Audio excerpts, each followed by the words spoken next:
Oh, how bold of you, Akko, confessing your love to him like that. Son, always kicking Negi when he's down. Hello, everyone. Welcome to another Flashback anime review. Why is it a flashback? Because we're flashing back and I'm black. I was just reading Negima here, the greatest shonen harem that isn't, when I thought about what month it was. That month being October. What does October mean? Halloween. And what's generally the scariest thing in all of anime and manga? Harems, of course! Harems are... Oh, I don't even know what words I'd use to describe them, but they can be pretty horrifying with the general content they contain. And so, because of that, and because, the whole trick-or-treat thing, I decided to treat all of you with a month-long theme of harem reviews. So, for the rest of this month, I shall be bringing you reviews of, obviously, harem anime. 1 review per week. 4 weeks in October, 4 reviews. And I shall be covering 4 harem series that I really like, but of those 4, I really, really, really like only about 2 or 3 of them. And within these reviews, I shall try to explain to you what makes a good or bad or meh harem, and let you decide for yourselves if you actually want to look into them at all. I recommend looking into maybe 2 of them. The other 2 you can just kind of pass up. But hey, without further ado, let's start with the review. First harem that I'll be reviewing is Magikano. Magikano began as a manga written by Takeaki Mimose and was originally run in Magazine Z as a seinen manga between the years of April 2003 and ending in May 2008, spanning a length of 10 volumes. The series was later adapted into an anime, with Seiji Kishi directing it and the writing done by Hideki Mitsui. This incarnation of the series ran from January 3rd, 2006, and ended on my birthday, March 28th of the same year. The plot of Magikano revolves around Haruo Yoshikawa, an utterly uninteresting person who somehow values the perfect attendance record and the normality of his day-to-day life as a student at sophomore junior high school. One day on his way home from school, he sees the main character of our series, a beautiful girl, later introduced as Ayumi Mamiya, who vanishes into a cloud of cherry blossoms and a gust of wind. Haruo, dumb as he is quick to dismiss this, but his 3 sisters, Maika, Jiki, and Fuyuno, sure don't, and neither do his friends, Hajime and Sora, who are determined to believe that Haruo has had a supernatural encounter of some sort. Of course, the mysterious and beautiful Ayumi turns into Haruo's class and ends up at his family's house as their brand spanking new maid. But she isn't just a maid. Oh no. She is, in fact, a real-life, broom-riding, cauldron-stirring witch. And she is determined to, awaken Haruo as man, in order for him to free her from a powerful curse that is slowly causing her to lose her magical abilities. This plan, easy as it sounds, has 2 distinct setbacks. The first and foremost is the fact that Maika, the oldest of Haruo's 3 sisters, is violently and possessively in love with her older brother, making an intimate relationship with Haruo something of a fool's errand. But the biggest problem that stands in Ayumi's way isn't the flock of chicks that all want to bang Haruo for some unidentifiable reason. It's Haruo himself. See, Haruo apparently lacks in magical abilities, so in order to shelter him from the horrible truth that he is the only squib in his family, his sisters have been constantly bashing his brains out with magical mind-wiping hammers, so that he can live the normal life he so enjoys. But Ayumi is determined to make his life anything but normal. Rounding out the rest of the relevant cast, we have Mariniki Hana, a witch hunter that should not exist according to the series' logic, Yuri Kotosu, another witch who has a hot for Haruo, as well as being the student council president at their school, Rika Anju, another witch, and the second maid of the Yoshikawa family, who is voiced by Tiffany Grant, Michiru Mamiya, Ayumi's bigger bitch little sister, Miss Hongo, the ever-mysterious teacher, and Talking Cat Bandit. Yes, you heard me right. Talking Cat Bandit.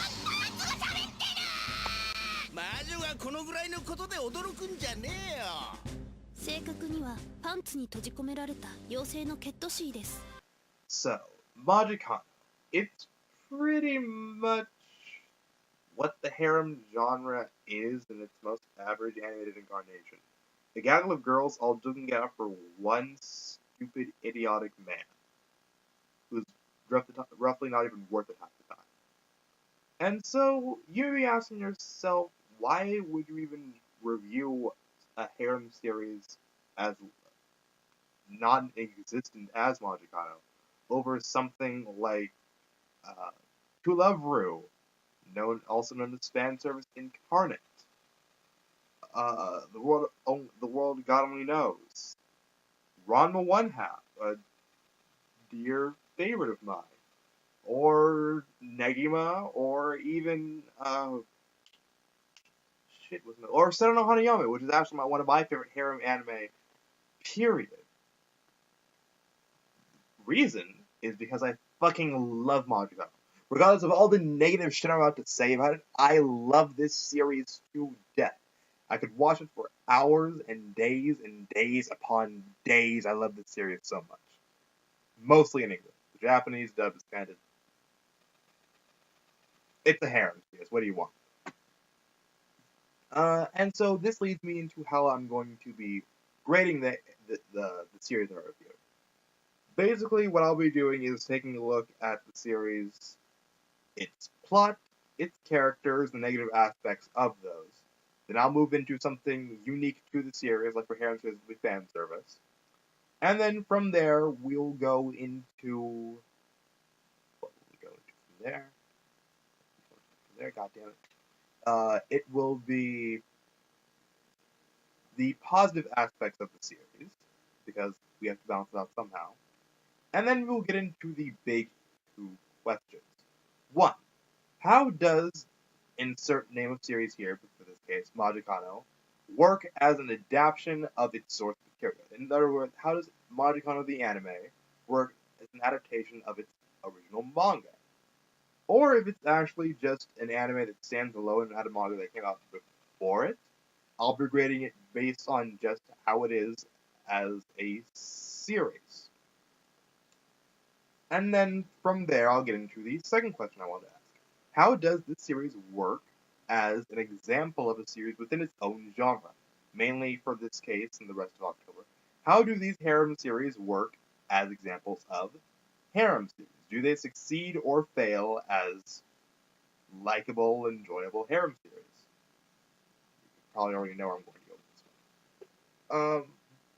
But enough with all that technical crap.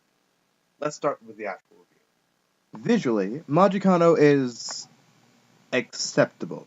When I first saw it on YouTube years ago, I wasn't really blown away by the animation, but after downloading the series for this review, I was absolutely dumbfounded by how nice it looked, in what I assumed to be high definition.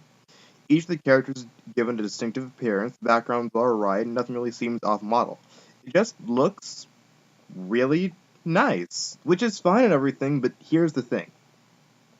Harem though it might be, Magikano is still a series about magic and witches. So I don't expect a series like that to look nice. I expect it to look great, fantastic, and wonderful. Not nice, average, or acceptable. Even the more shitty average harem anime like Rosario to Vampire at least had the benefit of Studio Gonzo doing the animation for it, and made it look far more spectacular than the final product actually deserved. But still, since it's fantasy, it should look that amazing. Magikano in comparison doesn't look bad or horrible or at all negative, but if it only looks nice, it doesn't do much to make it stand out from any of its competitors. As for the music goes, once again, it's nice and acceptable. The opening is performed by Ayumi Seiyu, Sakura Nagawa, entitled Moto, and is easy on the ears, somewhat soothing but upbeat enough to get you ready for the harem antics about to ensue, though the ending performed by Clover and called Majitsuki Magic does far more to get one energized with high energy and danceable tunes. Neither is out of place for a series. Now, let's get on to the bulk of this review and talk about the negative aspects of Magikano's plot and character. As far as the plot goes, it could have been a remarkably wonderful macho girlfriend harem series. Easily. The plot, tried as it is, has the potential to be extremely engaging. We have a witch forced to awaken the dormant magical powers of a boy who seemingly is useless and has done, despite coming from a family of magic. Add the fact that she's constantly being thwarted by his family and friends, and you have an engaging plot, as long as you take it and do something productive with it. The twist that comes at the end of the series could have also been wonderfully subverted at the end. Something equally trite is the powers of love or friendship, given all the girl's obvious affection for the boy. Plots are supposed to be engaging on some level. You don't craft a story without something to draw the audience in. Even if the plot is half-baked or tried to tell, there should still be something about it besides the fan service that's enough to draw in the viewer. As I Well, and like I said, Magikano does have a somewhat interesting plot, but like its better-looking cousin, Rosario Vampire, it utterly fails to do anything productive with it. This is one of the reasons why harem series are at the bottom of the barrel in terms of anime entertainment. Even fans of the genre like myself will roll our eyes and sigh collectively if the product we're buying is simply shameless fan service, which I shall be covering in depth at a later point of this review. Japan, here's a tip. You don't tell a story by avoiding to be innovative and taking the easy way out. That's lazy. What you do when you do that is you make something that people hate before they even get to the first episode. On a related note, now let's talk about the characters. The characters of Magikano are your run-of-the-mill harem cliches. We have Haro, the uninteresting and naive male lead with a heart of gold. Ayumi is a slutty macho girlfriend who's trying to bang Haro and use every trick in the book to do so. Maika is the annoying younger sister with a disturbing amount of affection for her younger brother. Chiaki is the bimbo who eats and works out. Yuno is the most intelligent of the siblings and is the lolly character and also a money whore. Yuri is the class rep who tries to be the morally upstanding member of the harem with a secret crush on Haro, and Marin is the clueless church girl. Now, there's nothing wrong with these character types as they have proven to work in better series. The problem with them is that in a lesser harem series like this, these characters have nothing to set them apart from similar characters in the series. Take Yuri, for example. Yuri Konosuba is almost exact like Yui Kotogawa from To Love Ru in terms of her personality and even partly her appearance. And that's the fact that Magikano probably predates To Love Ru by a couple of years. Most harems aren't really all that different anyway, but it's still not hard to see other characters when you watch this. Now, what makes a character interesting? Well, their motivations for one thing. Regardless of the type of series, all characters have a motivation for doing whatever it is they're doing. If they didn't, they'd be in utter waste of space. You're probably wondering where I'm going with this, and I shall tell you. Magikano, while it does have some fairly amusing characters, they all fail at being any shade of interesting. Rika and Hongo are the only two real interesting characters. That's because they're mysterious. Mystery is a way of adding to a character. It helps make characters mysterious and aloof because as the series goes on, we'll explore that character and find out why they're so mysterious. It's similar to adding emotionless characters, and that as the series goes on, they're not going to continue being emotionless, they're going to start emoting, and we're going to find out why they weren't doing so previously. Towards the end of the series explains why they're so mysterious, is dumb and stupid.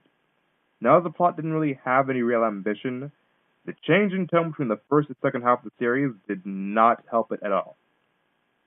I have seen this kind of tonal shift before in harem series, like Shuffle, Slayer Vampire, and even in Negima, and this generally fails. Let's talk about these other harem series first in this regard.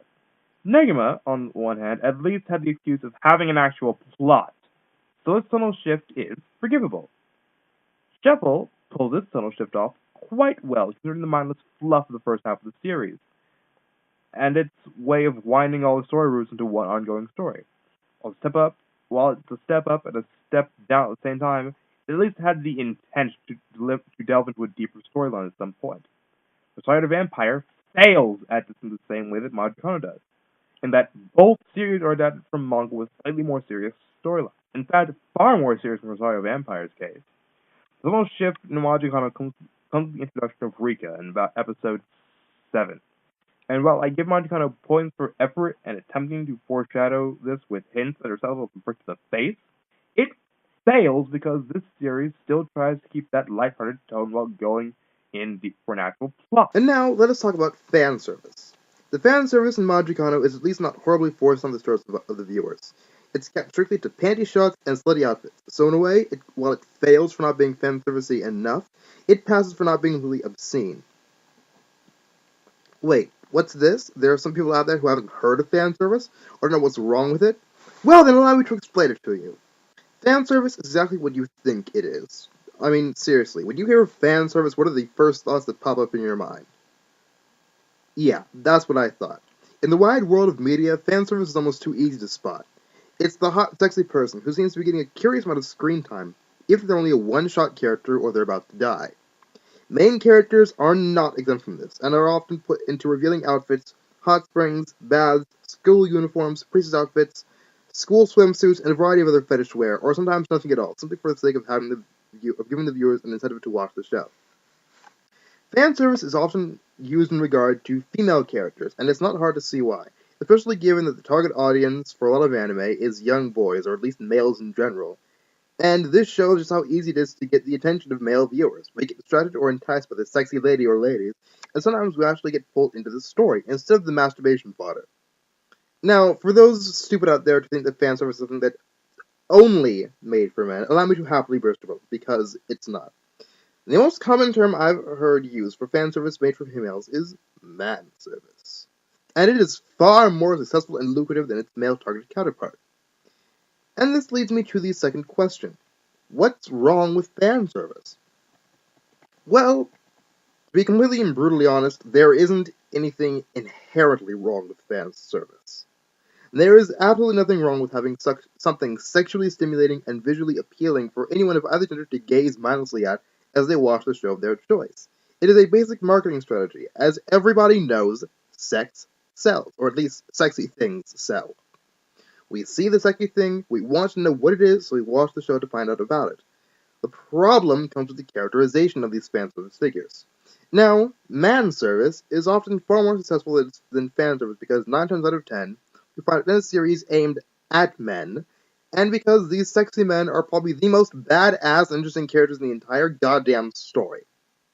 Japan seems to have really made a moneymaker out of this, as it's now almost a prerequisite that the majority of the male characters in any shonen manga be drop-dead gorgeous. I mean, they're pretty much sex on legs when you think about it. Yes, I'm talking to you, Kurama. Fan service, on the other hand, usually works at first, like, we'll be generous and say it works through the first episode, but it often fails in the long run, so by episode 5, you're already bored. Why is this? Well, answer this question. And this is mainly towards females, because females are the ones who bitch and moan the most about fan service. Most of the time, it's just females being paraded slowly around the screen, but men, feel free to also answer this question too. Would you rather be, and if you are a character in a series, would you rather be remembered as a sex symbol for the series? Something that only has superficial and sexual value, that's always getting your tops torn off or your skirt and panties destroyed by God only knows what, or as a lesser attractive person who has a deep and complex character, with a creative backstory, interesting motivations, and a personality that draws us into your struggle. Intelligence. It's something that makes us want to root for you instead of wanting you to die from an STD. If you chose the first option, then you are one of the biggest idiots on the face of the earth, and I hope those good looks of yours fail to get you far in life. If you chose the second option, then you understand what people collectively groan at copious fan service. Put simply, people bitch and moan about fan service when that is all there is to the character. We don't want just a sexy figure. That's what porn is for. We don't want it in our anime and manga. We groan and get tired of it. Man service is not held to this, though. It's become something of fan disservice when you have series like this that get sold by the truckload instead of series like this. As an added note, I'm not saying that you shouldn't value your looks and appearance. I'm just saying that in the world of fiction, and hell, the real world at large, it's far better to be substantial than stylish. You want people to like you for who you are on the inside, not altogether what you are on the outside, because, as we all know, beauty is only skin deep. It fades. It goes away. We don't have it forever. Soon, we all turn old and we die, and then our good looks have gotten us nowhere. So, I apologize now, at the end of this, if I offended anyone. Now that we've gone over all the negatives of Magikano, let's go on to the positives. The plot is simple enough to keep you interested in seeing if I am able to succeed in her endeavors at awakening Haruo's manhood, and magical powers. Actually, the character was probably the most enjoyable aspect of this show, especially in the dub, which takes a lot of liberties with the original script.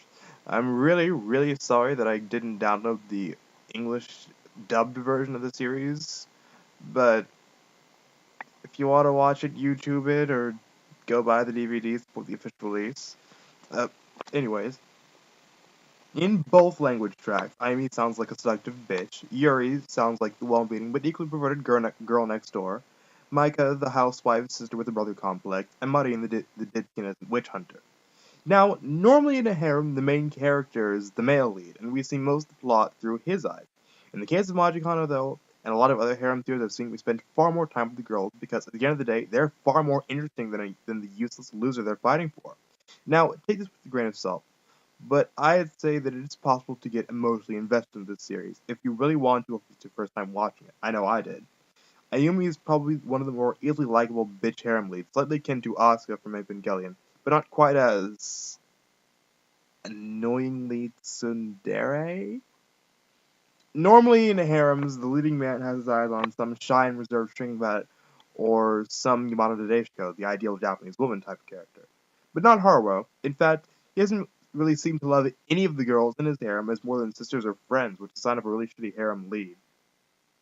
The series is lovely to look at, and it might not be gonzo with a budget or, something like Kyoto Animation, but it's fairly easy on the eyes, the music is nice, and the comedy works well for the most part. Finally, getting back to that fan service thing after I've already done my whole spiel on it, it's relatively tame for a harem series, especially one of this nature. The girls are only shown in skimpy uniforms or outfits or towels, never fully naked, and for harem fans who roll their eyes at copious fan service, you're in for a light dose here. For the most part. And so now we draw to the end of our review, but we still have two questions to answer about the series. The first one is, how does Magikano the anime works in the adaptation of its source material, Magikano the manga? Well, to be honest, that's kind of a hard question for me to answer since what I found of the manga online has yet to be completed. Based on the source material, though, I'd say that Magikano the anime does the minimum job of adapting the bare bones of the series. It does what a lot of harem series do when adapting to anime, and it just keeps things short and simple, gradually hinting at the serious story that we should have seen from the start, and then flooding you with it at the end. This can work, as it does in the case of Magikano. It keeps itself short at 13 episodes, so the viewers can get their laughs in. And that's about all that matters here. Comedy is the thing that Magikano really does kind of excel at. The manga is a touch more serious as it introduces other characters and most likely develops them, and in particular, it also allows Haruo to become a capable magic user on his own. Finally, how does Magikano work as a harem anime? Well, I'd say it worked about as well as Rosario the Vampire, but at least this was shorter and less angering to watch. Here's how I define a harem series and what it needs. A harem is a series in which one man above the age of 12 somehow catches the romantic attentions of three or more girls. In order for a series to work as a harem, in my mind, all of the girls must be presented as mostly equal rivals to the boys' affection, and he must spend a significant amount of time with each of them, getting to know them on a deeper emotional level, and be conflicted in his feelings for them. Another key element is that the man must be fully aware of the feelings the girls have for him, and regardless of whether he picks one or not, he must acknowledge that he needs to pick one if at some point he realizes that girl X is the right one. He can't just treat them all like friends and devote his attention to one. There are certain exceptions to this, which I'll get into if I review a series like that, but that's the basic criteria I'm looking for. So let's ask again, how does Magikano work as an anime of the harem genre? It fails! Haruo cares not for these girls, besides them just being his sisters or good friends. The show should focus on him coming to realize the situation he's in, and trying to find some way to adjust to it, and sort of whatever feelings of attraction he has for each girl. Do I really need to explain what the series does instead of that? And so we end our review of Magikano. Is it all that good? No, it's the magical failure of a harem series, that's for sure. The characters are cliche in one note, the story is cliche and not even attempted, and it's meh. On the topics of the dub and the sub, though, I definitely recommend the dub version over the subs. Not that the sub is bad, because the sub is actually pretty good. I got a couple of laughs out of it, but if you really want to laugh, watch it in English.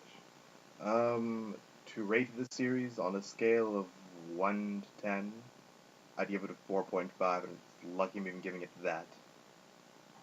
And that's about all there is for this review.